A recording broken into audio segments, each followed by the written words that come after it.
अस्सलाम वालेकुम। वैसे तो रोज़े का असल मकसद इंसान में तकवा पैदा करना है, लेकिन जब आप रोज़ा रखते हैं तो आपको ये 10 फ़वाइद भी हासिल होते हैं। रोज़ों के 10 फ़ायदे।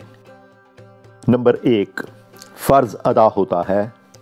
2, इंसान की औसत उम्र लंबी होती है। 3, नमाज ज़्यादा पढ़ी जाती है। 4, बुराइयों से बचते हैं। 5, आपको अपना वज़न कम करने में मदद मिलती है।